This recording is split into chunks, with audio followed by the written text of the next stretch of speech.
Karatiin. Dito ka tayo. Ito na rin dyan. Kung nahulog po yan sa puno ng rambutan. Dito ka. Anong nangyari kay sir? May nabasag yung dulo ng ano niya. Pero, wala, gagaling din yan. Ayan o. Pag makikita nyo, pag teens pa ang tao, pag kunyari yung 15 pababa, kung makikita nyo sa x-ray niya, parang biyak di ba? Parang nakahiwalay. Yung guwit nakahiwalay Pero ito hindi ito normal yung may nakahiwalay na buto talaga. Malamang na itukod niya syempre. Pero yan, gagaling din yan.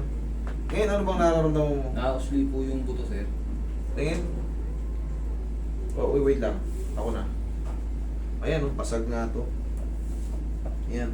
Pero wala yan. Gagaling din yan. Yung ganitong edad, ano to? Kailan ka ba nadali? Kailan ba siya nadali? Maglilimang buwan na po yan. Maglilimang buwan? Ba't? Ano lang to 1.5 months lang to. Magaling na to eh. Ano, masasaktan ka pa ba? Hinagamit ko lang po. Sakit. Ay, napatid yung ano. Yung balong. Hindi, napatid yung ano niya. Hindi siya fracture. Napatid po yung tinatawag nating ligaments. Oo. Ayan napatid yung ligaments niya.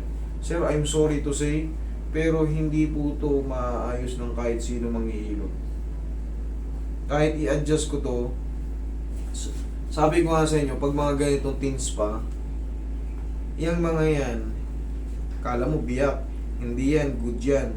Ang nangyayari ngayon dito kay sir, separation of ligaments. Tapos ito, yan, siyempre bunga ng pagkatukod, dyan tumama, nabasag. Makikita nyo. Yan, basag yan. Dyan siya napuruhan. Pero ang nangyari kay sir, yan, madali lang yan 1.5 months lang, bata pa sir. Separation ng ano rito, ayan dapat siya nakadikit yan. Kaya ngayon, ang nangyayari kay sir, sa bata, yan pag ginagalaw, joint. Dapat yan, hindi ganyan. Pwede nyo itong ipa-opera, pwedeng hindi. Gagaling din yan. Pag ang magiging problema ni sir, hindi parang limitado yung lakas niya. Pwede nyo na maggamitin.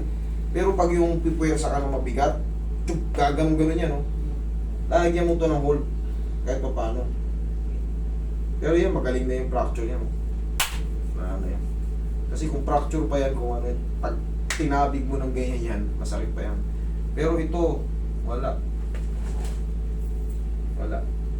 Sir, ipapadugtong nyo yun. Kakabitan ulit yung naputol na ligaments. Pero yun nga, gaya nga nasabi ko, gumagaling din yan. Pero yan na yan, tutunog-tunog na.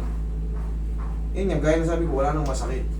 Magagamit niya, pero meron lang pagbabago sa kanya. Yan, kakatag-katag. Pero, pag napahinga, huwag mo lang hanap-hanapin yung kakatag-katag kasi magkikreate ng friction yun Aabot dito. Aabot dito. Magkarugtungan yan.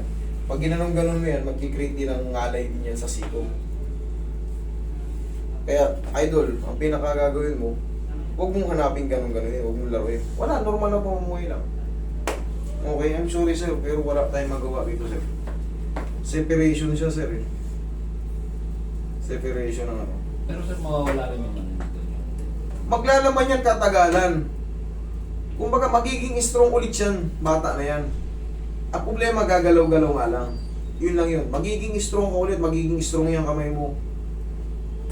Yayakapin mo yan habang panahon kung hindi mo ipa-opera. Pero yun nga, sabi ko nga sa inyo, pwede mong gamitin yan. Okay? Wala kayong babayaran sa akin. Umayo kayong ligtas. I'm sorry, pero hindi ko kayo gagawa ng kunti-kunti para magbayad. Hindi. Wala kayong babayaran sa akin. Okay? Pero, palakas ka. Okay?